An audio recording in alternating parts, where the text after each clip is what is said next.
Muy buenos días, muy buenas noches, donde quiera que se encuentren a cada uno de ustedes. Nuevamente estamos aquí juntos. Damos la bienvenida a nuestro hermano José Sánchez del Ministerio Mensajeros del Fin. Hermano, gracias por acompañarnos y por compartir este estudio solo con la Biblia. Que el Señor nos dirija y lo ayude para guardar toda su palabra y abrirla la puerta del corazón a Cristo. Y familia, aprovechen para visitar el canal del hermano José Sánchez, suscribirse y apoyar ese ministerio para más sermones, estudios como este. Les voy a dejar el link allá abajo para que ustedes puedan suscribirse y puedan compartir. ¿Cómo estás, José? Buenas tardes, es tardes aquí en North Carolina. Buenas tardes, hermanita Brenda. Dios te bendiga grandemente. Gracias por la invitación que haces de nuevo a este servidor. Y Dios bendiga este ministerio, El Clamor Final, y a todos los que allí participan. Amén. Entonces, ¿por qué no empezamos con una oración entonces? Claro que sí. Ok. Querido Padre Celestial, gracias Dios de amor por sigues con nosotros. Te invitamos, oh Dios, eres el centro de nuestras vidas y de esta reunión y te pedimos que puedas iluminar a nuestro hermano José y a las personas que van a escuchar el tema. Perdona nuestras faltas y pecados, Dios, y ayúdanos a caminar contigo en santidad. En tu nombre oramos, amén, Señor, y amén. Amén. Amén.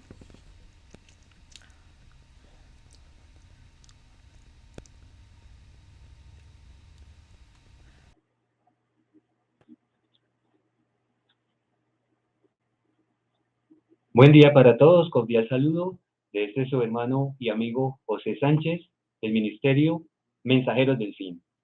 Es un gusto poder tener periódicamente un estudio bíblico con ustedes a través de este medio de la Internet. Y hoy el estudio que traemos también es comparativamente bien interesante en el sentido de que vamos a hacer una metáfora que nos va a enseñar quién es el que debe vivir en nuestro templo espiritual. Y es por eso, amigos, que hemos dado el título a este estudio, y ustedes dirán, si no les hubiese dicho estas palabras, ¿qué tiene que ver eso conmigo? El título que le dimos hoy es Esta casa no está en venta. Para ello, vamos a pedir la autorización del cielo al abrir de su preciosa palabra. Les invito a que allí donde se encuentran, inclinemos el rostro y vamos a orar. Amante y buen Señor, nuestro Padre Celestial, ahora que abrimos de tu palabra en este día sábado, día de grabación de este estudio, te pedimos, Padre, que nos acompañes, nos dirijas, nos muestres y nos hagas entender las cosas maravillosas que tenemos allí escritas y el contexto histórico también en el cual estamos viviendo. Permite, buen Padre, que la palabra no regrese vacía, que no sea este servidor, sino tú, el que sea exaltado en todo momento, y que nosotros podamos entender lo importante que es hacernos de ti y abrirte la puerta del corazón. En tus manos de amor dejamos este estudio y a todos los que lo van a ver y lo van a escuchar en algún momento, en el nombre de Jesús. Amén. Bueno, mis queridos amigos y hermanos, repetimos el título del estudio de esta mañana. El título del estudio de esta mañana es Esta casa no está en venta. Vamos a poner el contexto y lo que queremos comparar. Muchas veces a la vera del camino encontramos letreros particulares de casas en aparente abandono con avisos como este, letreros, avisos que dicen lo siguiente: no se vende, no se arrienda, no se hipoteca. Y entonces uno pasa por allí y esas casas están en un aparente abandono. Y digo aparente, esa palabra es clave, aparente abandono. Nuestro cuerpo, que es nuestro templo, y especialmente nuestra mente, en muchas ocasiones dan la impresión de estar vacíos, sin habitaciones, pero ciertamente, así como sucede con casas en aparente abandono, intrusos pueden llegar a ocuparlas y para hacerles un desalojo. Esto podría convertirse en toda una pesadilla. ¿Qué pasa si una casa está en un aparente abandono? No hay nadie. Entonces vienen personas extrañas y allí pueden tomar posesión de esa casa y luego intentar sacarlas va a ser muy difícil. A veces ni utilizando la ley o la policía. Determinar quién será el habitante de nuestro templo espiritual es importante para que nuestra casa sea un lugar apacible, de paz y orden, o por el contrario, nuestra casa sea un completo basurero. Vamos a empezar a abrir el libro sagrado, la palabra de Dios, y vamos a ir en primer lugar a Primera de Corintios, capítulo 6, versículos 19 y 20. Primera de Corintios 6, 19 y 20. Dice allí la palabra del Señor. Pregunta el apóstol Pablo. ¿O ignoráis que vuestro cuerpo es templo del Espíritu Santo, el cual está en vosotros, el cual tenéis de Dios, y que no sois vuestros? Porque habéis sido comprados por precio. Glorificad pues a Dios en vuestro cuerpo y en vuestro espíritu, los cuales son de Dios. Aquí el apóstol Pablo nos coloca una comparación bien interesante. Este cuerpo, este templo, ¿de quién es? ¿Del que me creó o es de otro? Si yo entiendo que es del que me creó, debo permitirle al que me creó que habite en mí. Pero si no le permito, ciertamente estoy vendiendo mi tabernáculo, mi casa espiritual, o la estoy arrendando, o la estoy hipotecando a un extraño. La glorificación de la cual habla el apóstol Pablo está en la limpieza y orden de nuestra casa espiritual. Cuando el Padre a través de su Hijo nos dio aliento de vida, quisieron habitar en nosotros, no solamente dándonos vida física, sino también espiritual, su propia presencia. ¿Qué quería el Señor cuando nos dio ese aliento de vida? Habitar en sus criaturas. Vamos a ver Génesis capítulo 2, versículo 7. Dice la palabra del Señor. Entonces Jehová Dios formó al hombre del polvo de la tierra y sopló en su nariz aliento de vida y fue el hombre un ser viviente. El hecho de que nuestro Señor, nuestro Creador, habite en nosotros, tiene dos aristas, la arista física y la arista espiritual. La arista física es esta que estamos viendo en Génesis 2.7, donde nuestro aliento de vida, el hecho de que podamos estar hoy aquí hablando, viendo, respirando, tiene que ver con que nuestra vida depende del Creador. Esa es la parte física. Pero también hay una parte espiritual en donde el Creador, nuestro Padre Celestial y su Hijo viven en nosotros. Y esto lo podemos ver claramente en Juan 14:23. Dice allí, el que tiene mis mandamientos, respondió Jesús y le dijo, el que me ama, mi palabra guardará y mi Padre le amará y vendremos a él y haremos morada con él.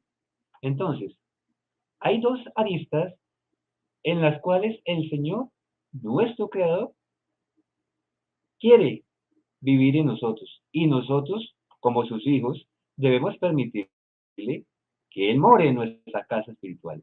La primera, obviamente, es el aliento de vida. Porque sin ese aliento de vida, no podríamos estar hablando hoy aquí, no podríamos existir.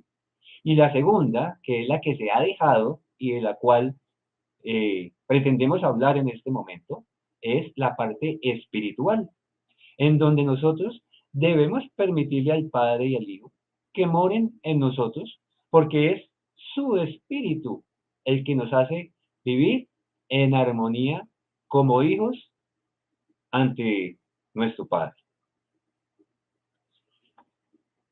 Si profesamos ser hijos de Dios, debemos tener claro que el habitante de nuestro templo es el Espíritu de Dios. Y para eso debemos conocerle, saber cómo actúa, quién le envió y verificar en nosotros, a través de nuestros frutos, no que nosotros le paguemos abriendo a Él, sino que realmente Él es el dueño de nuestro templo y nosotros somos copropietarios de ese templo. O sea que somos copropietarios con Cristo, con el Espíritu de esta casa, de este templo que se llama Carlos, María, José, Juan, Manuel, como se llame ese templo. Vamos a ver qué nos dice el Señor en su oración. En Juan 17, versículos 19 al 21, dice la palabra del Señor allí. Y por ellos yo me santifico a mí mismo, para que también ellos sean santificados en la verdad. Mas no ruego solamente por estos, sino también por los que han de creer en mí por la palabra de ellos, para que todos sean uno, como tú, oh Padre, en mí, y yo en ti, que también ellos sean uno en nosotros, para que el mundo crea que tú me enviaste. ¿Qué es lo que quiere hacer el Señor con nosotros? Vivir en nosotros. Luego nuestro templo espiritual debe ser apto para la presencia de un Dios santo. ¿Por qué debe ser apto? Porque si no es apto, ciertamente Él no va a vivir. ¿Y en qué sentido no somos aptos? En que nos hemos apartado de sus mandamientos y de su carácter. Ser uno con el Padre y con el Hijo significa que Dios, el Padre, y su Hijo Jesucristo, nuestro Redentor, pueden habitar en sus hijos, para lo cual ellos deben igualmente ser santos. Vamos a ver qué nos dice Moisés allí en Levítico, capítulo 11, versículos 44 y 45. Levítico 11, 44 y 45, dice así: porque yo soy Jehová vuestro Dios. Vosotros, por tanto, os santificaréis y seréis santos, porque yo soy santo. Así que no contaminéis vuestras personas con ningún animal que se arrastre sobre la tierra, porque yo soy Jehová, que os hago subir de la tierra de Egipto para ser vuestro Dios. Seréis, pues, santos, porque yo soy santo. Esto es una convocatoria, por decirlo así, de Dios, nuestro Padre Celestial, hacia nosotros, sus criaturas. ¿Cómo quiere Él que seamos? Santos. ¿Por qué? Porque Él quiere habitar en nuestro cuerpo físico como espiritual. Ahora bien, muchos se preguntarán, pero ¿cómo Él puede habitar en nosotros? Por supuesto que puede, porque es nuestro creador y tiene no solamente la dimensión física, sino la espiritual. Y es por eso que Él puede habitar en sus criaturas si nosotros se lo permitimos, en tanto que Él también nos dio libre albedrío. Pero si vemos las dos aristas, vemos que nosotros somos hijos de Dios por creación y por redención.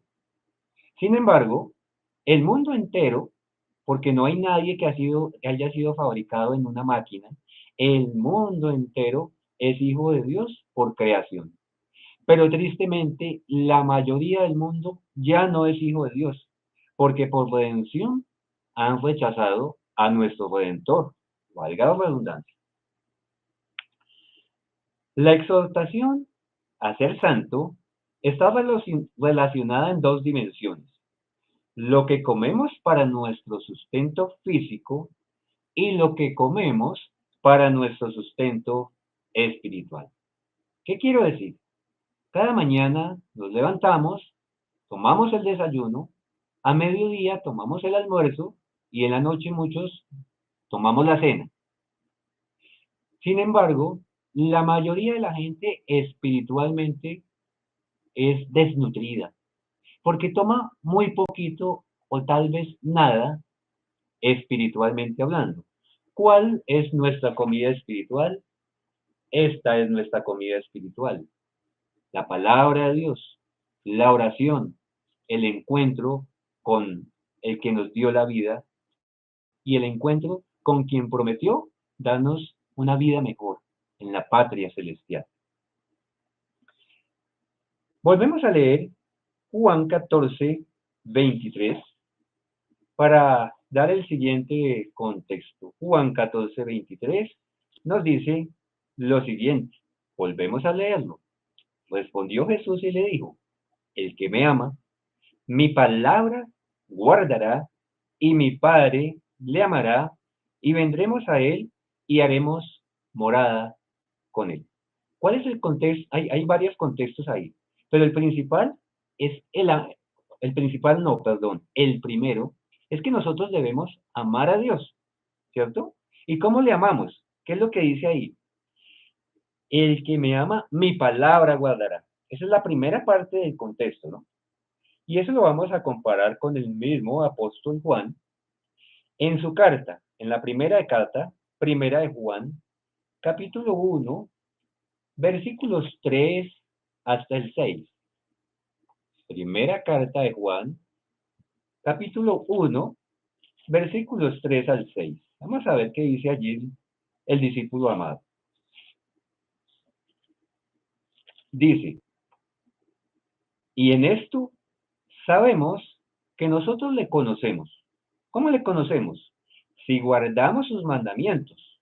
El que dice: yo le conozco, y no guarda sus mandamientos, el tal es mentiroso, y la verdad no está en él. Pero el que guarda su palabra. ¿De qué habló el mismo apóstol Juan en Juan 14, 23? En guardar su palabra. Pero el que guarda su palabra, en este verdaderamente el amor de Dios se ha perfeccionado. Por esto sabemos que estamos en él. El que dice que permanece, ¿de qué estamos hablando? De una casa en la cual debe permanecer nuestro Dios, el que nos creó. Dice: el que dice que permanece en él debe andar como él anduvo. Entonces, ¿qué nos dice el Señor en Juan 17? Que nosotros debemos permanecer en él y él en nosotros. Y aquí lo complementa, dice que debemos andar como él anduvo. El discípulo amado nos dice claramente que nuestro Padre Celestial y nuestro Señor Jesucristo morarán en aquellos que le aman y guardan sus mandamientos. Hace también énfasis en que su conocimiento se verifica justamente en guardar sus mandamientos. El hombre que no conoce a Dios y que deja su templo espiritual al azar, permitirá que él mismo se convierta en habitación de toda ave inmunda y aborrecible. Y vamos a ver qué nos dice el apóstol Juan en Apocalipsis, capítulo 18, versículo 2. Y esto tiene un contexto no solamente individual, sino colectivo. Dice así: y clamó con voz potente diciendo, ha caído, ha caído la gran Babilonia, porque se ha hecho habitación de demonios y guarida de todo espíritu inmundo y albergue de toda ave inmunda y aborrecida. Como estamos hablando de una casa que está aparentemente vacía, pues estamos hablando de un albergue o de una guarida, porque si no hemos dejado de entrar a nuestro Señor Jesucristo, a nuestro templo espiritual, ciertamente esa casa aparentemente vacía va a ser llena de toda ave aborrecible, va a ser habitación, templo, casa de demonios y guarida de todo espíritu inmundo. Aquellas personas que no han abierto su mente a la voz de Dios, ¿cuál es la voz de Dios? ¿Qué es lo que dice el Señor? ¿Cuál será la voz de Dios? Dice Deuteronomio 6:4. Oye Israel, Jehová nuestro Dios, Jehová uno es. La Shema, la voz de Dios. Debemos escuchar la voz de Dios. Si no escuchamos la voz de Dios, entonces, pues vamos a escuchar otro tipo de voces y quién o quienes van a ser los habitantes de esta casa nos van a llevar a la completa ruina. Entonces, aquellas personas que no han abierto su mente a la voz de Dios, que han rechazado el llamado que su Hijo hace al corazón, bien porque lo desconocen o porque simplemente ya le han vendido, ya le han alquilado o ya le han permutado su templo al enemigo de Dios, habrán abierto la puerta de la habitación espiritual a toda clase de espíritus que saquearán su casa hasta convertirlo en tributario de su propia morada, extorsionándolo con la culpa y dejándolo en completas tinieblas. Luego, si nosotros le vamos a vender nuestra casa espiritual a un desconocido, ciertamente él no nos va a pagar arriendo. Nosotros le vamos a pagar arriendo a él. No vamos a obtener ningún fruto. Vamos a permutar nuestra conciencia que le debe pertenecer a Dios y le vamos a entregar todo lo que somos como personas. Simplemente seremos marionetas del maligno. Nuestra casa espiritual debe tener en su fachada, o sea, en la puerta, en el dintel, y allí donde es la entrada, en su fachada, la sangre de Cristo, el Cordero de Dios, que quita el pecado del mundo.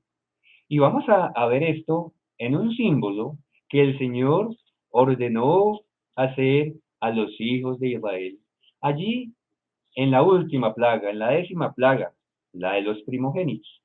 Y allí vemos que se instituyó la fiesta de la Pascua. Éxodo 12:7. Dice, y tomarán de la sangre y la pondrán en los dos postes y en el dintel de las casas en que lo han de comer. Entonces, ¿por qué el Señor había instado a su pueblo a que colocara la sangre del corderito en el dintel y en la entrada, en la fachada? Porque el ángel destructor iba a pasar y todos los primogénitos de los egipcios iban a morir. Y no solamente de los egipcios, sino también de sus propios ganados y del pueblo que no quisiera aceptar el, el llamado del Señor a colocar la sangre allí en su dintel. Efectivamente, cuando el ángel destructor pasó en esa 10ª plaga, todos los primogénitos de los egipcios murieron, en tanto que de los hijos de Israel, ninguno murió, porque escucharon la voz de Dios, colocaron la sangre en el dintel, como símbolo de nuestro Señor Jesucristo y su sacrificio en propiciación de ellos y nuestra por la generación. Pregunta, ¿cómo se verifica que tenemos el Espíritu de Cristo? Vamos a A ver qué dice el apóstol Pablo en el libro de Romanos, capítulo 8, versículo 9.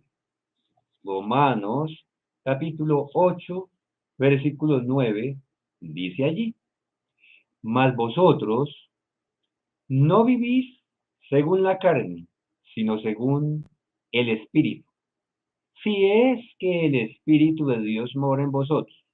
Y si alguno no tiene el Espíritu de Cristo, no es de él. Es claro cómo verificamos quién es el habitante de nuestro templo espiritual.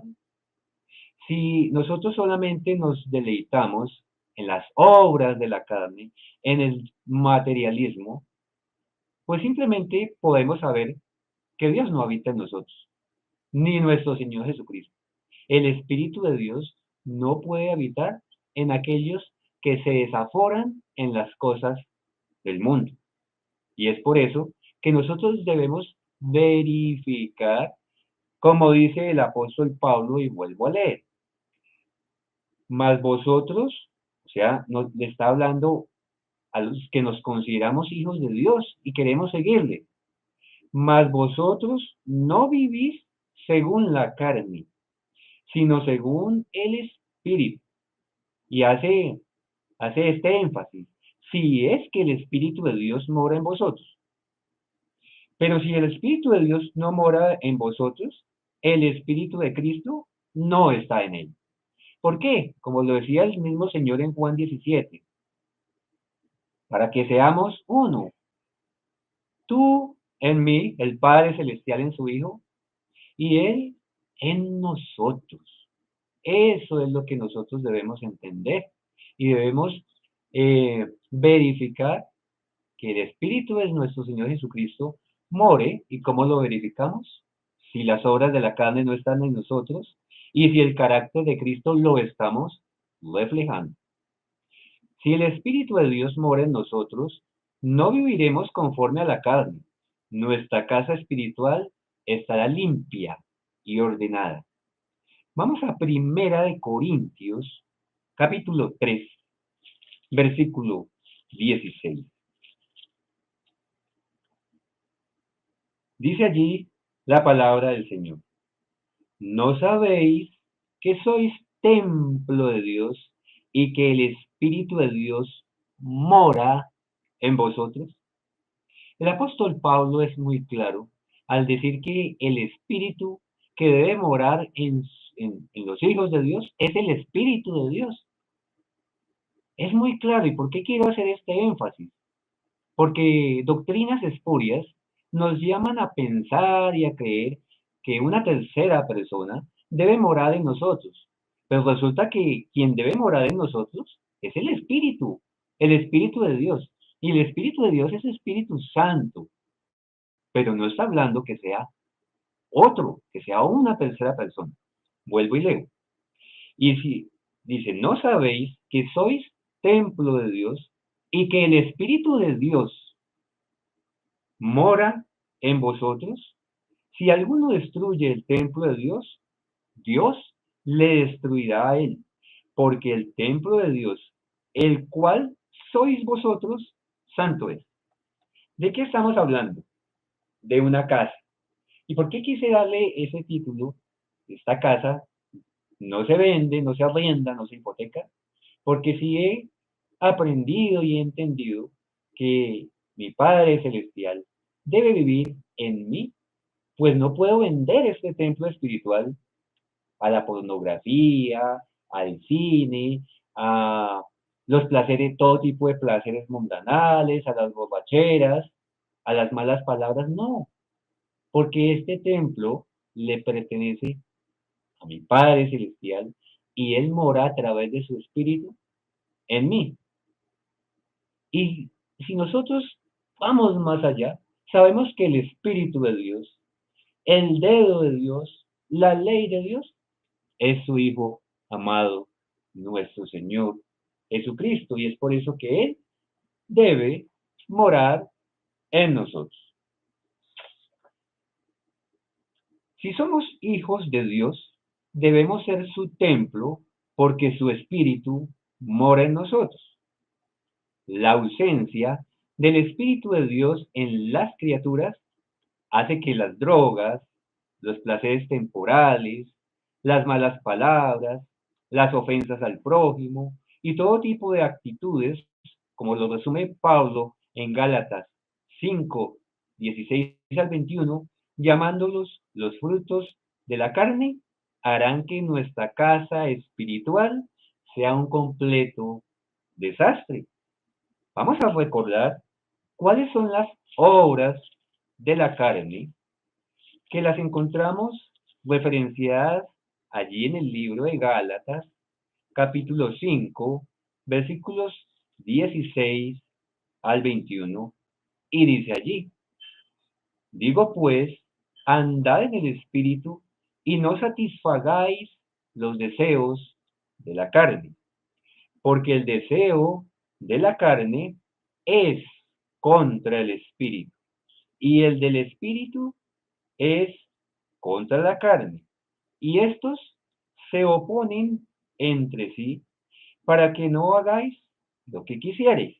Entonces, ahí nos está diciendo lo importante de saber quién es el habitante de nuestro templo, porque los deseos de la carne se oponen contra los del espíritu. Sigue diciendo, versículo 18. Pero si sois guiados por el espíritu, no estáis bajo la ley. Y manifiestas son las obras de la carne, que son, y empieza a nombrarlas, adulterio, fornicación, inmundicia, lascivia, idolatría, hechicerías, enemistades, pleitos, celos, iras, contiendas, disensiones, herejías, envidias, homicidios, borracheras, orgías y cosas semejantes a estas, acerca de las cuales, miren la exhortación cuál es, acerca de las cuales os amonesto, como ya os lo he dicho antes, que los que practican tales cosas no heredarán el reino de Dios.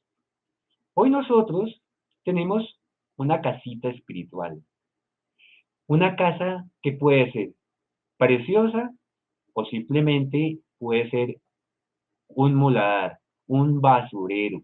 Eso depende si las obras de la carne son la evidencia de esa casa, simplemente esa casa es un muladar.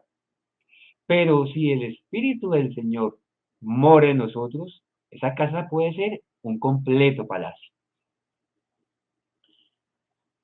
La mayor evidencia, entonces vamos al otro lado, la mayor evidencia de que Cristo more en sus criaturas es por el contrario mostrar el fruto del Espíritu en su plenitud. ¿Y por qué decimos el fruto del Espíritu en su plenitud? Veamos que cuando hablamos de las obras de la carne estamos hablando en plural, pero cuando hablamos el fruto del Espíritu, estamos hablando en singular. Y en singular porque es un todo. Y en singular porque es una persona. Y en singular porque es Cristo en ti y en mí. Y vamos a comprobarlo en el mismo libro, Gálatas 5, versículos 22 al 25. Dice allí, mas el fruto, notemos que dice el fruto, está compuesto por varias características. Mas el fruto del Espíritu es amor, gozo, paz, paciencia, benignidad, bondad, fe, mansedumbre, templanza, contra tales cosas no hay ley. Estas características que se dan del fruto del Espíritu nos muestran en toda su dimensión a Cristo Jesús. ¿Por qué? Porque el fruto del Espíritu, Cristo Jesús, debe morar en nosotros, en nuestra casa, en nuestro templo espiritual. Una casa desolada y vacía es cueva de ladrones en donde se planea todo tipo de maldad. Además, esta se encuentra llena noten que yo hablo muchas veces parafraseo y les pido excusas si alguna palabra no es comprendida en algún momento. Digamos, yo utilizo el argot de mi país, de Colombia. Vuelvo y leo. Una casa desolada y vacía es cueva de ladrones, en donde se planea todo tipo de maldad. Además, que se encuentra llena de excrementos espirituales. Estoy hablando metafóricamente, excrementos espirituales. Es putrefacta, su olor es nauseabundo. ¿Qué quiero decir? Muchas veces cuando salgo a predicar en las plazas públicas, en los parques, uno se encuentra con todo tipo de personas. Y al entablar o pretender entablar una charla con alguno, uno ve que la casa espiritual de esas personas es un completo basurero. Sus ojos son desorbitados, las palabras que profieren son totalmente blasfemas, y entonces ahí podemos ver y verificar que son producto de las obras de la carne y que el Espíritu del Señor no mora en ellos. Ahora muchas veces pensamos que solamente los indigentes físicos están en ese tipo de condición, pero hay mucho tipo de personas con todo tipo de situaciones favorables en su vida en el sentido material, pero que también su templo interior es un completo basurero. Por otro lado, si la casa está habitada por Cristo, la imagen visible de Dios, su Hijo unigénito, su olor es fragante, la casa es apacible, se respira paz, confianza, seguridad, armonía, gozo, vida. Pregunta: ¿qué habitante es mejor para nuestro templo, nuestra casa, nuestra morada? ¿Cuál es ese habitante? Vamos a 1 Corintios 2, 10 al 16. 1 Corintios, capítulo 2, versículos 10 al 16. Dice allí: pero Dios nos lo reveló a nosotros por el Espíritu, porque el Espíritu todo lo escudriña, aún lo profundo de Dios. Porque ¿quién de los hombres sabe las cosas del hombre, sino el Espíritu del hombre que está en él? Así tampoco nadie conoció las cosas de Dios, sino el Espíritu de Dios. Y nosotros no hemos recibido el Espíritu del mundo, sino el Espíritu que proviene de Dios, para que sepamos lo que Dios nos ha concedido. Lo cual también hablamos, no con palabras enseñadas por sabiduría humana, sino con las que enseña el Espíritu, acomodando lo espiritual a lo espiritual. Y es por eso que también la palabra nos dice que las cosas espirituales se disciernen espiritualmente, no se descienden con filosofía humana. No podemos aplicarle la filosofía humana, los análisis de tipo humano, a lo que dice la palabra de Dios. Lo que dice la palabra de Dios lo entendemos espiritualmente. Si somos humildes, el Señor nos regala sabiduría, entendimiento, para poder, valga la redundancia, entender lo que ahí está escrito. Sigo leyendo. Versículo 13. Lo cual también hablamos, no con palabras enseñadas por sabiduría humana, sino con las que enseña el Espíritu, acomodando lo espiritual a lo espiritual. Pero el hombre natural, ojo lo que dice, pero el hombre natural no percibe las cosas que son del Espíritu de Dios, porque para él son locura y no las puede entender porque se han de discernir espiritualmente. En cambio, El espiritual juzga todas las cosas, pero él no es juzgado de nadie. Porque, pregunta, ¿quién conoció la mente del Señor? ¿Quién le instruirá? Mas nosotros, ojo con esto, tenemos la mente de Cristo.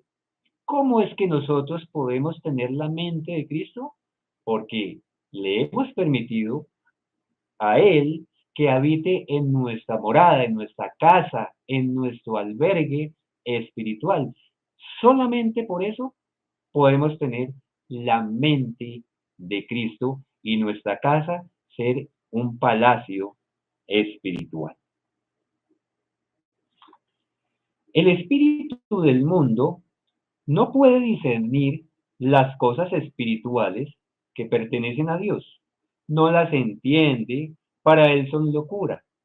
En tanto, el Espíritu de Dios, el que habita en sus hijos, hace que su casa sea resplandeciente y todo lo discierne espiritualmente porque tiene la mente de Cristo. Vamos a ver qué dice Juan, capítulo 14, versículos 15 al 18. Juan 14, 15 al 18, dice allí, si me amáis, guardad mis mandamientos. Esto es claro. No podemos decir que amamos al Señor si no guardamos sus mandamientos. Seríamos unos mentirosos. Dice el Señor, y yo rogaré al Padre y os dará otro consolador para que esté con vosotros para siempre. Y esto es lo que se ha sacado de contexto. Cuando el Señor dice, os daré otro consolador, la Trinidad. Es otro diferente al Señor, olvidándose de la naturaleza divina del Señor, el Espíritu del Señor, el Espíritu Santo. Dice, el Espíritu de verdad. ¿Quién es el camino, la verdad y la vida? Cristo. Luego el Espíritu, el otro consolador, es el mismo Señor, no en naturaleza humana, sino en naturaleza divina. Dice allí, el Espíritu de verdad, al cual el mundo no puede recibir porque no le ve ni le conoce. Pero vosotros le conocéis, porque mora con vosotros y estará en vosotros. El Señor en ese momento estaba hablando con sus discípulos y entonces les estaba diciendo que él tenía que irse, pero que iba a enviar otro consolador. Pero al mismo tiempo les está diciendo que ese otro consolador era él mismo, no en naturaleza humana como lo estaban hablando, le estaban dando la mano, tal vez le estaban abrazando, sino él en su naturaleza divina, porque sabemos que el Señor Jesucristo, antes de engendrarse en el vientre de María, ya era uno con el Padre, era de su propia esencia, de su propia naturaleza. Y él mismo, ¿qué es lo que dice ahí? Versículo 18, no os dejaré huérfanos. Y miren la palabra. Los verbos debemos interpretarlos, ¿cierto? Ahí la palabra es venir. Y está venir en tiempo futuro. Y dice, yo vendré, tú vendrás, él vendrá, nosotros vendremos, vosotros vendréis, ellos vendrán, ¿cierto? Miren lo que dice curiosamente ahí. Aquí no dice vendrá, dice vendré. Y es muy diferente decir vendrá a decir vendré. Cuando dice no os dejaré huérfanos, vendré a vosotros, ¿qué está diciendo? Que Él es el Espíritu Santo, el otro consolador, haciendo una tarea paralela a la que Él en su naturaleza humana está haciendo en el santuario celestial, que es expiación por nuestros pecados. Bien, ahora bien, la mayoría de las criaturas ha dejado su casa al garete, la vende, la venda o la permuta al mejor postor.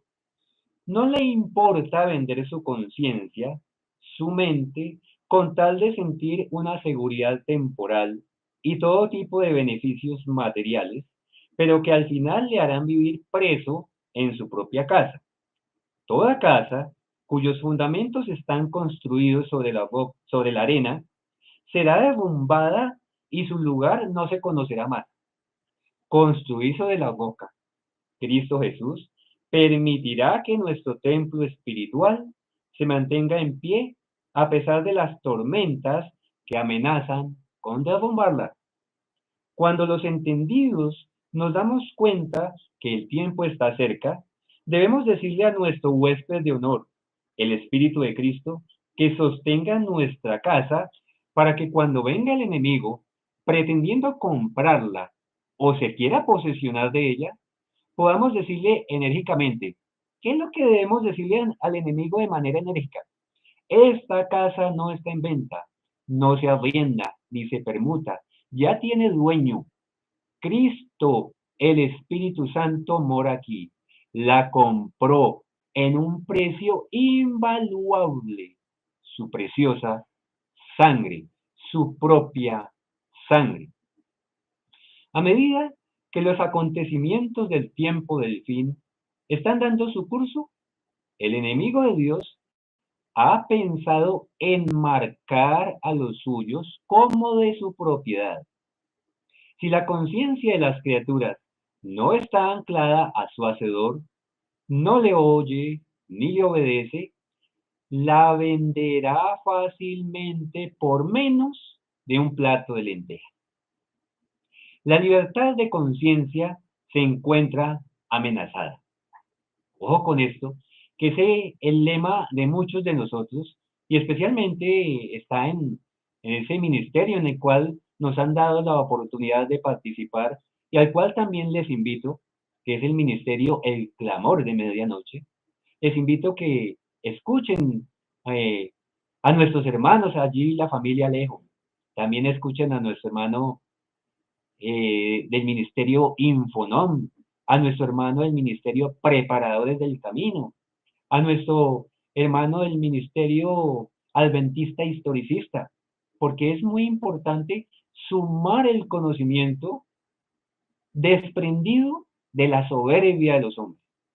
Vamos a ver, voy a repetir, este es el lema y también es el mío.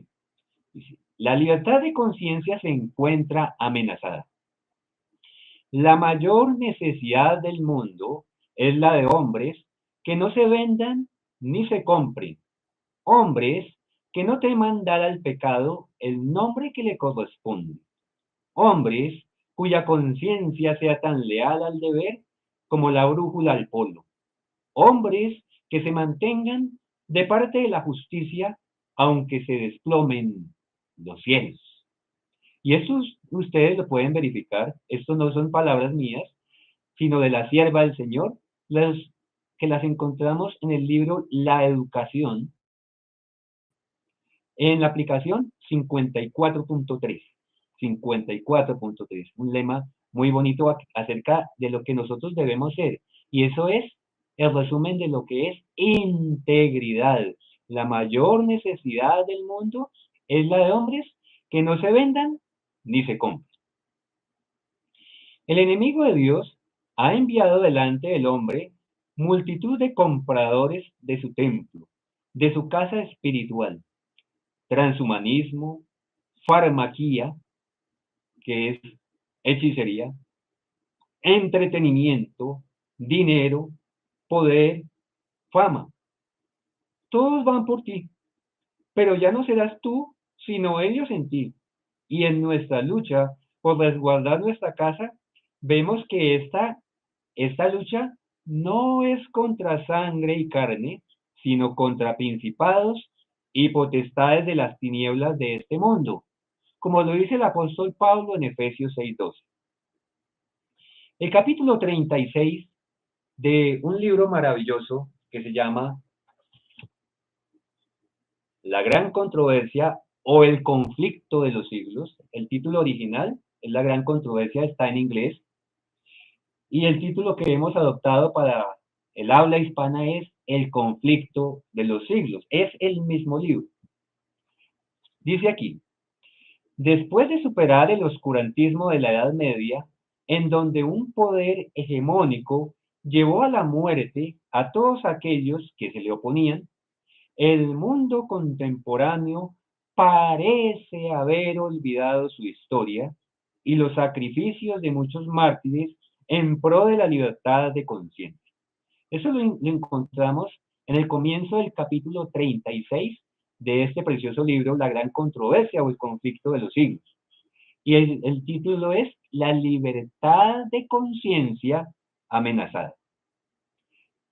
Quienes en algún tiempo, ojo con esto, quienes en algún tiempo protestaron contra los abusos de Roma, hoy ya no lo hacen, pues pareciera que por el contrario, quisieran ir de regreso a la Iglesia Madre, aquella que llevó a la hoguera a sus fundadores. Y vemos cómo cada vez se quiere estrechar lazos entre el catolicismo y el bien llamado protestantismo apóstata. ¿Qué es lo que se quiere hacer? Estrechar lazos. ¿Y por qué le llamamos protestantismo apóstata? En primer lugar, ya ni siquiera protesta. Y en segundo lugar, porque las doctrinas que predica son las mismas que predica la iglesia caída, la que quiso en la historia colocarse en el lugar de Dios, haciéndose pasar por Dios. Los pocos que nos oponemos a una unión espuria, ecuménica, con este poder despótico, somos llamados fundamentalistas, incluso por aquellos que dicen profesar nuestra propia fe. La amalgama de doctrinas y el sincretismo se evidencian en el mensaje del segundo ángel, que manifiesta la caída de Babilonia, porque ha hecho beber a todas las naciones del vino del furor de su fornicación. Un pueblo remanente, un pueblo fiel, que además proclama el pronto regreso del Señor, simultáneamente se ve obligado a exhibir públicamente al hombre de pecado, al hijo de perdición. Labor que por supuesto no es popular y genera todo tipo de resquemores y miedos entre propios y extraños. Vamos a ver qué dice Apocalipsis, capítulo 13, versículo 8. Vamos a ver qué dice allí la palabra del Señor. Apocalipsis, capítulo 13, versículo 8. Dice allí, y la adoraron. Y la adoraron. ¿A quién? A la bestia. Y la adoraron todos los moradores de la tierra, cuyos nombres no estaban escritos en el libro de la vida del Cordero, que fue inmolado desde el principio del mundo. Este poder apóstata, llamado la bestia, llamado en Daniel y llamado en Apocalipsis la bestia, este poder apóstata, referenciado en el Apocalipsis, exige, no es que si quiere el mundo, exige adoración, aquella que solamente le pertenece al Creador de los cielos y de la tierra. Y para lograrlo, vulneran las conciencias de ricos y pobres, de grandes y pequeños, de hombres y mujeres sin escrúpulos para vender su casa espiritual a quien la manipulará a su antojo. Vamos a ver qué dice el mismo capítulo desde los versículos 14 al 18. Dice allí, y engaña a los moradores de la tierra con las señales que se le ha permitido hacer en presencia de la bestia, mandando a los moradores de la tierra que le hagan imagen a la bestia que tiene la herida de espada y vivió. Otras veces lo hemos visto ya con más detenimiento, que en Apocalipsis 13 se nos habla de dos bestias, una que sale del mar, el papado, y una que sale de la tierra, y ya sabemos que es aquella que en algún momento en su constitución prometió que el Estado iba a ir por un lado y la religión iba a ir por otro lado. pero que en este momento ya hay un sincretismo y una unión entre la iglesia y el Estado, y es por eso que vemos que en los Estados Unidos de Norteamérica, muchos que se dicen cristianos están en el Senado de la República y allí quieren promulgar una ley dominical para, según ellos, adorar conforme a lo que ellos dicen. ¿Y qué es lo que ellos dicen? Lo mismo que dice la primera bestia de Apocalipsis 13, quien ha pretendido cambiar la ley de Dios. Sigo aquí leyendo, versículo 15. Y se le permitió infundir aliento a la imagen de la bestia, para que la imagen hablase e hiciese matar a todo el que no la adorase. Luego esa bestia tiene todo el poder militar, tecnológico, económico, para apoyar a la primera bestia. ¿Y qué es lo que le hace? Una imagen. ¿Cuál es esa imagen? Ustedes lo podrán leer y entender que es un falso día de adoración. Sigo aquí leyendo. Versículo 16. Y hacía que a todos, pequeños y grandes, ricos y pobres, libres y esclavos, se les pusiese una marca en la mano derecha o en la frente. Esa marca es un símbolo de violentar tu conciencia. Bien sea porque en tu conciencia no está el sello de Dios, que es el Espíritu del Señor en nosotros y que nos hace obedecer el día del Señor, dándole el crédito a Él como el Creador, el Shabbat, el día sábado. Y entonces, ¿cuál es la marca de ellos? Lo opuesto, ¿cierto?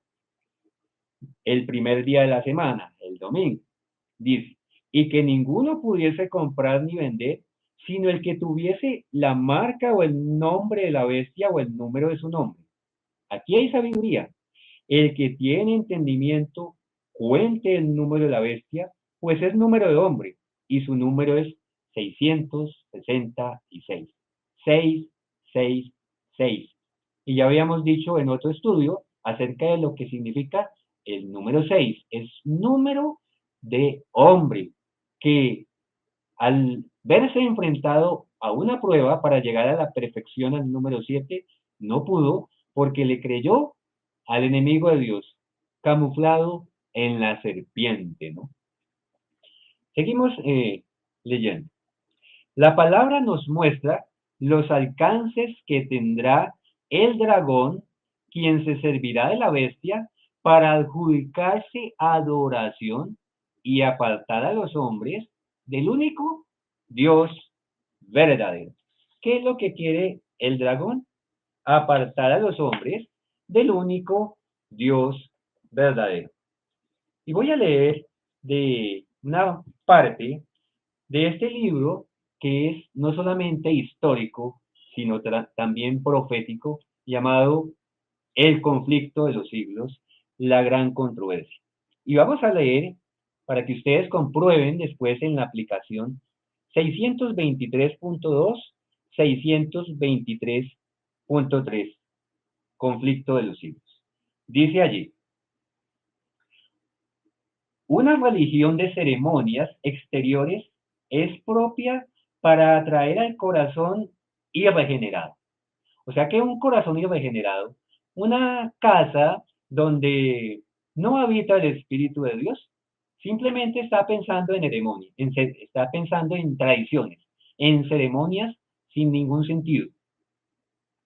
La pompa y el ceremonial del culto católico ejercen un poder seductor, fascinador, que engaña a muchas personas, las cuales llegan a considerar a la Iglesia romana como la verdadera puerta del cielo. Solo pueden resistir su influencia los que pisan con pie firme en el fundamento de la verdad y cuyos corazones han sido regenerados por el Espíritu de Dios, o sea, por el habitante que debe estar en nosotros, en nuestro templo. Millares de personas que no conocen por experiencia a Cristo serán llevadas a aceptar las formas de una piedad sin poder. Semejante religión es precisamente lo que las multitudes desean. Una religión de puras formas, en donde no hay poder, en donde el Espíritu del Señor no se manifiesta, en donde peca y rezas para empatar. El hecho de que la Iglesia asevere tener el derecho de perdonar pecados induce a los romanistas a sentirse libres para pecar. Y el mandamiento de la confesión, sin la cual ella no otorga su perdón, tiende además a dar bríos al mal. El que se arrodilla ante un hombre caído y le expone en la confesión los pensamientos y deseos secretos de su corazón, rebaja su dignidad y degrada todos los nobles instintos de su alma. ¿Ante quién es que debemos postrarnos? Solamente ante Dios. Cornelio, de manera ingenua, quiso postrársele ante Pedro, y Pedro le dice, levántate, porque yo soy consiervo tuyo. No me adores a mí. Gabriel, que es el ángel más exaltado en el cielo, el que ocupó el puesto dejado por Lucifer, le dice al apóstol Juan, adora a Dios, porque la verdadera adoración es al creador de los cielos y de la tierra. Y Gabriel es un ángel exaltado y le dice a Juan, no me adores a mí, adora a Dios. Sigo aquí leyendo. Al descubrir los pecados, al descubrir los pecados y degrada todos los pecados de su alma a un sacerdote mortal, desviado y pecador, y demasiado a menudo corrompido por el vino y la impureza. El hombre rebaja el nivel de su carácter y consecuentemente se corrompe. La idea que tenía de Dios, de su carácter, la idea que tenía de Dios resulta envilecida a semejanza de la humanidad caída. Pues el sacerdote hace el papel de representante de Dios. ¡Qué tremendo! Esta confesión degradante, de hombre a hombre, es la fuente secreta de la cual ha brotado gran parte del mal que está corrompiendo al mundo y lo está preparando para la destrucción final. Sin embargo, para todo aquel a quien le agrada satisfacer sus malas tendencias, es más fácil confesarse con un pobre mortal que abrir su alma a Dios. ¿Para qué se confiesa con un pobre mortal? Porque sabe que ese pobre mortal, en su condición, va a seguir pecando, como él también va a seguir pecando. Y entonces, ¿de qué lo va a poder juzgar? ¿O de qué lo va a poder exonerar? ¿Cómo lo va a poder, entre comillas, excomulgar? Eso no tiene sentido. Sigue diciendo, es más grato a la naturaleza humana hacer penitencia que renunciar al pecado. Y ahí es donde vemos que se cumple lo que dice que tienen apariencia de piedad, pero niegan la eficacia de ella. Y entonces para ellos es más grato a la naturaleza humana hacer penitencia que renunciar al pecado. Es más fácil mortificar la carne usando cilicios, ortigas y cadenas desgarradoras que renunciar verdaderamente a los deseos carnales. Harto pesado es el yugo que el corazón carnal está dispuesto a cargar antes de doblegarse al yugo de Cristo. Y es que el mundo siempre ha preferido las tradiciones, el fustigarse a sí mismo en vez de cambiar su corazón. O lo que también le pasó al pueblo que no entendió el símbolo de la circuncisión. Simplemente querían obligar a los nuevos creyentes a que se circuncidaran su prepucio en vez de circuncidar el corazón, que era lo que verdaderamente Dios quería que su pueblo hiciese. Y circuncidar el corazón no es darse látigo, es abandonar el pecado. Aquí se manifiesta los pecados de la iglesia medieval al pretender colocarse en el lugar de Dios e imponer tradiciones que se han quedado a través de los siglos. Y vamos a leer otro párrafo de este libro, El conflicto de los siglos, que se encuentra en Conflicto de los siglos, aplicación 637.2 hasta 638.2. Leo allí. Dice: la sagacidad y astucia de la Iglesia romana asombran. Puede leer el porvenir. Se da tiempo viendo que las iglesias protestantes le están rendiendo homenaje con la aceptación del falso día de reposo y que se preparan a imponerlo con los mismos medios que ella empleó en tiempos pasados, o sea, la fuerza. Los que rechazan la luz de la verdad buscarán aún la ayuda de este poder que se titula a sí mismo infalible, a fin de exaltar una institución que debe su origen a Roma. No es difícil prever cuán apresuradamente ella acudirá en ayuda de los protestantes en este movimiento. ¿Quién mejor que los jefes papistas para saber cómo entendérselas con los que desobedecen a la Iglesia? La Iglesia Católica Romana, con todas sus ramificaciones en el mundo entero, forma una vasta organización dirigida por la sede papal y destinada a servir los intereses de ésta. Instruye a sus millones de adeptos en todos los países del globo para que se consideren obligados a obedecer al Papa. Sea cual fuere la nacionalidad o el gobierno de estos, deben considerar la autoridad de la Iglesia como por encima de todas las demás. Aunque juren fidelidad al Estado, siempre quedará en el fondo el voto de obediencia a Roma que los absuelve de toda promesa contraria a los intereses de ella. La historia prueba lo astuta y persistente que es en sus esfuerzos por inmiscuirse en los asuntos de las naciones y para favorecer sus propios fines, a una costa de la ruina de príncipes y pueblos, una vez que logró entrar.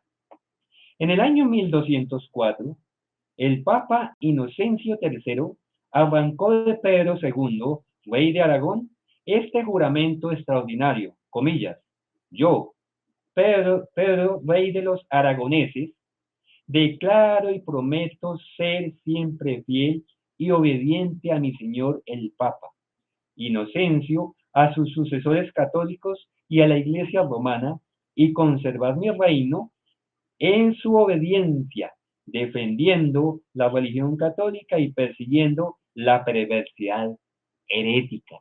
La unión, mis amigos y hermanos, de la Iglesia y el Estado es una unión que produce persecución.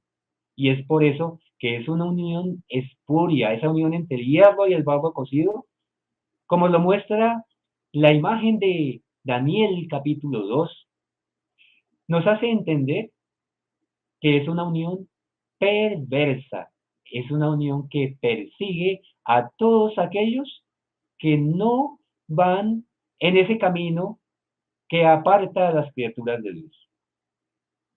Sigo aquí leyendo.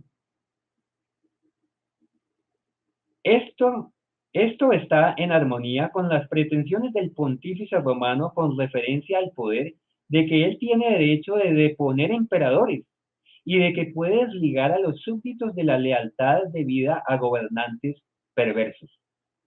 Y téngase presente que Roma se jacta de no variar jamás. Los principios de Gregorio VII y de Inocencio III son aún los principios de la Iglesia Católica Romana. Y si solo tuviera el poder, los pondría en vigor con tanta fuerza hoy como en siglos pasados. ¿Qué es lo que dice? Si solo tuviera el poder. ¿Y lo va a volver a tener?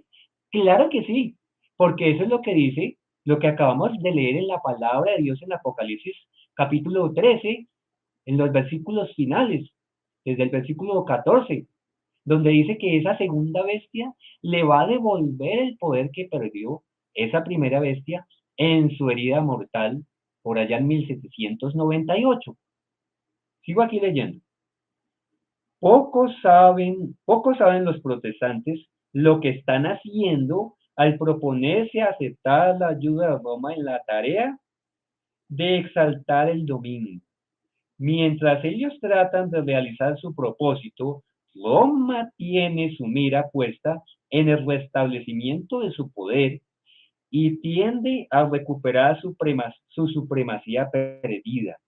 Establezcase en los Estados Unidos el principio de que la Iglesia puede emplear o dirigir el poder del Estado, que las leyes civiles pueden hacer obligatorias las observancias religiosas, en una palabra, que la autoridad de la Iglesia con la del Estado debe dominar las conciencias y el triunfo de Roma quedará asegurado en la gran república de la América del Norte, la unión entre la primera y la segunda bestia de Apocalipsis 13.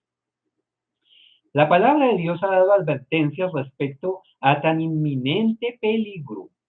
Descuide estos avisos y el mundo protestante sabrá cuáles son los verdaderos propósitos de Roma. Pero ya será para ese entonces tarde para salir de la trampa. Roma está aumentando sigilosamente su poder. Sus doctrinas están ejerciendo su influencia en las cámaras legislativas, en las iglesias y en los corazones de los hombres. Ya está levantando sus soberbios e imponentes edificios en cuyos secretos recintos reanudará sus antiguas persecuciones.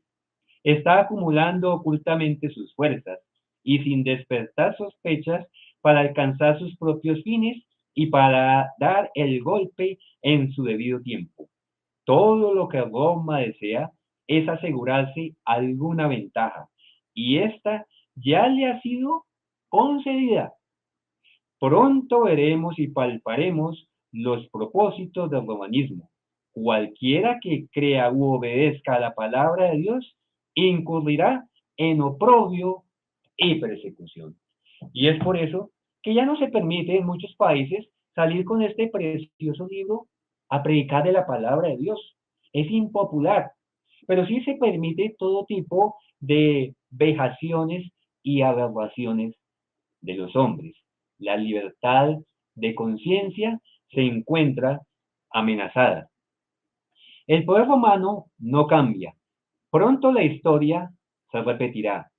Nos espera un nuevo orden mundial en el cual este poder apóstata pretenderá ser Dios y encaminar al mundo a la total apostasía y rebelión, tal y como una vez lo hizo Nimrod después del diluvio, ¿no? Cuando dijo, hagámonos un nombre y empezó a construir la torre de Babel con todo el mundo, con todos los que le escucharon. Cuando quisimos colocar el paralelo entre una casa que no se vende, no se arrienda ni se hipoteca, lo que estamos manifestando es que los fieles del Señor resguardarán su tabernáculo. No permitirán que se les manipule su conciencia a una costa de sufrimientos, persecución y muerte. Muchos de nuestros hermanos se precian de que serán fieles con sus propias fuerzas contra la imposición del domingo como día de reposo. Sin embargo, no se han dado cuenta que ya se encuentran atados, unidos por el cordón umbilical a Roma, la doctrina ecuménica de la Trinidad, traída desde Babilonia por Constantino e implantada en el catolicismo y plenamente aceptada por la gran mayoría del protestantismo.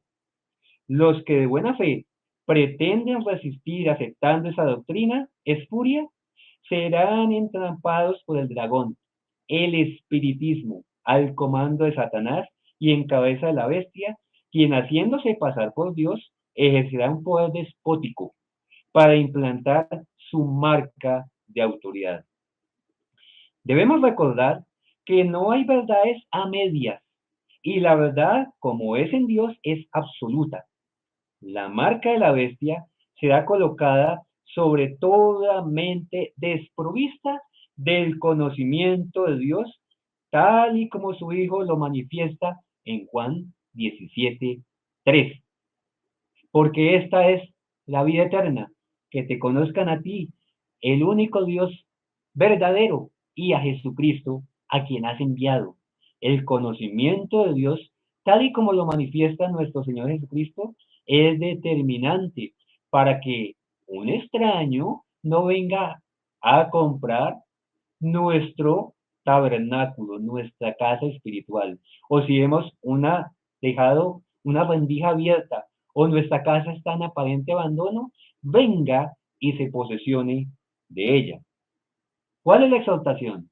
No vendas tu casa espiritual, no la riendes ni la hipoteques, porque ésta le pertenece a quien te dio la vida y quien además se ofreció por ti para rescatarte del muladar en que se había convertido tu casa. Tu templo debe ser santo, porque allí quiere morar el Espíritu del Señor. ¿Y quién es el Espíritu del Señor? Dice Apocalipsis capítulo 3, versículo 20. He aquí, yo estoy a la puerta y llamo. Si alguno oye mi voz y abre la puerta, entraré a él y cenaré con él y él conmigo. ¿Quién es el Espíritu del Señor? El Señor. El Señor les bendiga. Feliz día. El Señor les siga acompañando hasta otro estudio. Ok, entonces vamos a ir a unas preguntas sobre el tema que acabamos de escuchar. Y la primera pregunta para nuestro hermano José Sánchez. Si mi cuerpo es templo, que implica que no soy mío, sino de Dios, am, ¿qué implica? ¿Qué implica esto? Que yo no soy mío, sino del Señor. ¿Cómo explicaría eso? Bueno, es una pregunta interesante y eso nos aboca a entender que tenemos un creador, que tenemos un hacedor y Él nos hizo y no nosotros, a nosotros mismos. Por eso, como Él nos hizo, este cuerpo, este templo espiritual, originalmente le pertenece a Él. Sin embargo, vemos allí en el Edén, después de la caída, cómo el enemigo de Dios pretende usurpar este templo espiritual. Y es por eso donde nosotros debemos tomar una decisión. ¿A quién le voy a dejar mi templo espiritual? ¿A mi hacedor o al enemigo de mi hacedor?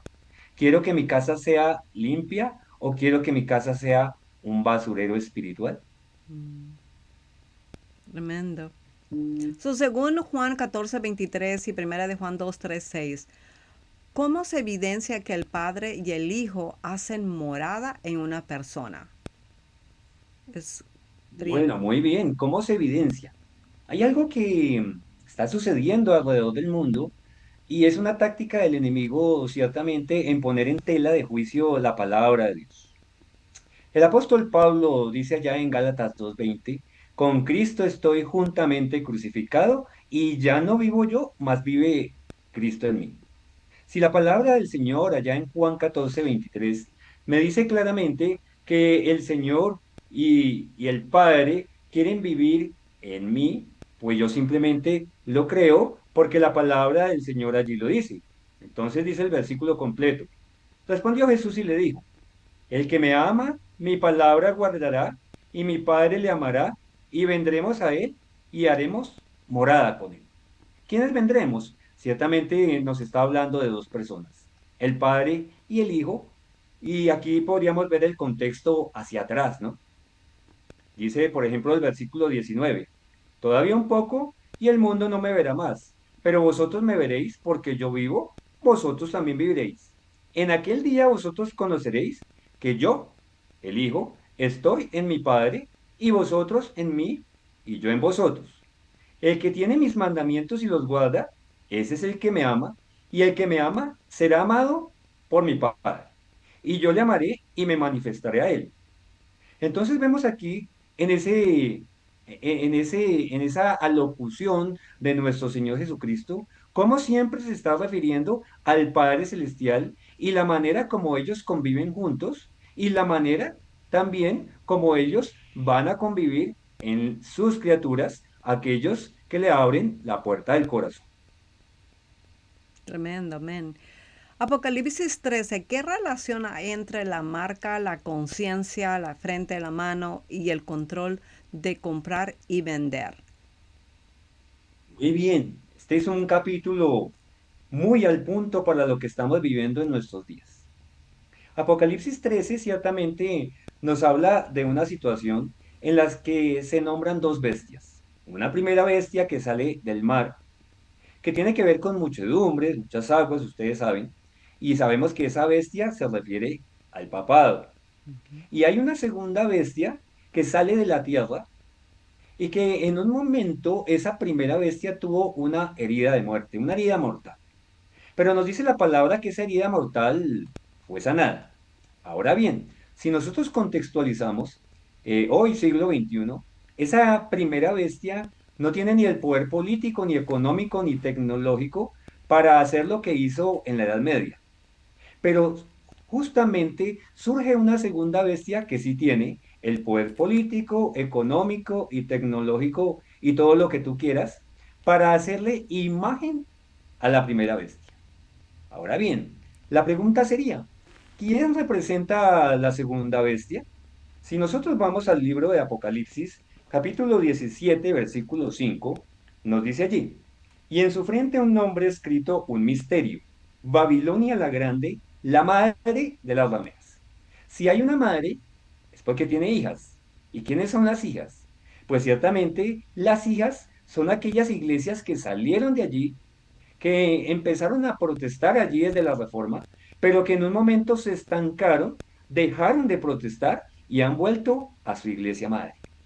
La iglesia madre le llama los hermanos separados, ya no les llama herejes, los llama solamente los hermanos separados.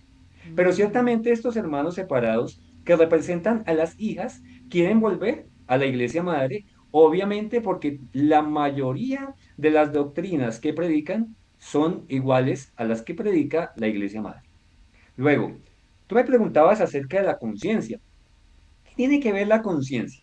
Ciertamente, vamos a contextualizarlo allí en los versículos desde el 15 hasta el 18. Dice allí, y se le permitió infundir aliento a la imagen de la bestia. ¿Hay que infundir aliento? Pues porque la imagen no se ha, porque la bestia, perdón, no se ha recuperado completamente. Y entonces la segunda bestia le infunde aliento. ¿Para qué? Para que la imagen hablase e hiciese matar a todo el que no la adorase. Luego aquí ya vemos un asunto de conciencia, que tiene que ver con adoración. Adoro a Dios de acuerdo a lo que nos dice Apocalipsis 14:7, o adoro a la bestia, ciertamente, para que yo pueda comprar y vender. Dice el 16. Y hacía que a todos. Ese hacía suena a una imposición. No es a las buenas, es a la fuerza. No es si tú quieres o no, es a la fuerza. Y hacía que a todos, pequeños y grandes, ricos y pobres, libres y esclavos, se les pusiese una marca en la mano derecha o en la frente, y que ninguno pudiese comprar. ¿Por qué el comprar está ligado a la conciencia? Ciertamente, porque para comprar tengo que haber vendido mi conciencia a la bestia. Y entonces dice, que ninguno pudiese comprar ni vender, sino el que tuviese la marca o el nombre de la bestia o el número de su nombre. Dice ahí, aquí hay sabiduría. El que tiene entendimiento, cuente el número de la bestia, pues es número de hombre, y su número es 666. Luego aquí vemos claramente una situación de conciencia. ¿Cuánto vale tu conciencia? Y por eso quise hacer el paralelo. Esta casa no está en venta. Esta casa no está en venta, tiene que ver ciertamente con esta casa, con mi templo espiritual. Y si mi templo espiritual se vende por un plato de lentejas o para poder comprar y vender, pues ciertamente esa casa estaría o en venta, o pignorada, o hipotecada, o arrendada al enemigo de las almas que obra a través de la bestia y del falso profeta, que ciertamente el falso profeta es el que le hace imagen a la bestia. Amén, tremendo. Ok, so ¿Qué enseña Apocalipsis 13 sobre quién recibe la adoración y qué pasa con los que no adoran a la bestia o a la imagen? Prácticamente, ¿cuáles serían las consecuencias? Muy bien, hermana Brinda. Las consecuencias, pues las podemos ver en cuanto al pueblo que obedece a Dios, ciertamente es persecución. Va a haber persecución, va a haber una gran tribulación y ciertamente muerte. Pero de parte de Dios, a aquellos que reciben la marca de la bestia, pues lo podemos ver en el mensaje del tercer ángel, que lo encontramos en Apocalipsis 14:9, donde dice, y el tercer ángel lo siguió diciendo a gran voz, si alguno adora a la bestia y a su imagen, y recibe la marca en su frente o en su mano, él también beberá del vino de la ira de Dios, que ha sido vaciado puro en el cáliz de su ira, y será atormentado con fuego y azufre delante de los santos ángeles y el Cordero. Luego hay dos tipos de consecuencias. La temporal, en contra del pueblo remanente de Dios, de parte de la bestia y de parte del falso profeta, y de todos los reyes de la tierra, que tiene que ver con persecución, y la consecuencia es no poder comprar ni vender. Pero eso es algo temporal, porque el Señor, que tiene todo bajo control, ciertamente va a derramar del vino de su ira, ya sin mezcla de misericordia, sobre aquellos justamente que recibieron la marca de la bestia. Una pregunta más. Si la frente representa la mente, como dijimos, la decisión, la casa interior, ¿cómo enseña la Biblia que esa casa no está en venta cuando somos sellados por Dios y que qué galardón promete a los que permanecen fieles? Bueno, la pregunta es, ¿qué garantiza que mi templo espiritual es mío? ¿Es algo así? Ya, ¿y qué galardón ofrece? ¿Qué premio va a ofrecer si permanecemos fieles? Y bueno, justamente el premio lo encontramos en Romanos capítulo 6, versículo 23. ¿Cierto? Que es un versículo que tiene que ver, que tiene una amplitud, ¿cierto? Muchas veces pensamos que ahí en Romanos 6:23 se refiere a la primera muerte, pero ciertamente vemos que se refiere a la segunda muerte. Y esa segunda muerte la ejecuta Dios mismo, porque la paga del pecado es muerte, mas la dádiva de Dios es vida eterna en Cristo Jesús, Señor nuestro. Luego, ¿cuál es la paga de parte de Dios hacia los fieles? La vida eterna. Pero de parte de Dios hacia los infieles, la paga es la destrucción completa, la destrucción total. Me gustaría que me repitieras la otra parte de la pregunta. Am, ¿Cómo enseña la Biblia que esta casa no está en venta? Bueno, cuando somos sellados por Dios. Correcto, cuando somos sellados por Dios, como lo dice el apóstol Pablo, vosotros sois templo del Espíritu Santo. Y el Espíritu Santo fue infundido en el mismo Edén cuando el Señor sopló, allá en Génesis capítulo 2 versículo 7 sopló aliento de vida.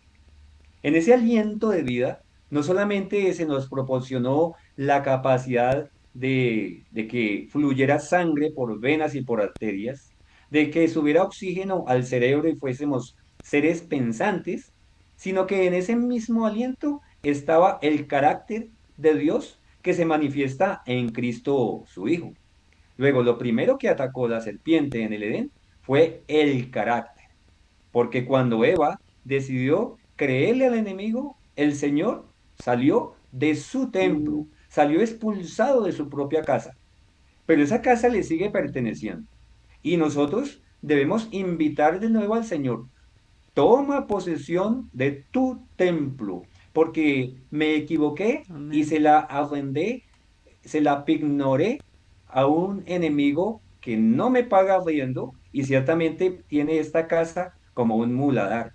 Ciertamente es un basurero completo. Amén. Gloria a Dios, hermanos, gracias por acompañarnos en este estudio. Vamos a tratar de presentar este mismo estudio, pero lo vamos a hacer con los escritos, está para que ustedes lo puedan ver. So, manténgase en tune, como se dice, manténgase en sincronía. Am, el Señor los ayude a mantener, nos ayude a todos a mantener nuestra casa, nuestra mente y nuestro corazón para Cristo solamente, sin venderla ni entregarla al enemigo. Recordemos su promesa: he aquí yo vengo pronto y mi galardón viene conmigo. Apocalipsis 22:12. Dios les bendiga, Maranata. Y hacemos una oración más, Josecito. Hacemos una oración más, claro que sí. Ok, Oremos. oremos. Maravilloso y buen Dios que moras en las alturas del cielo.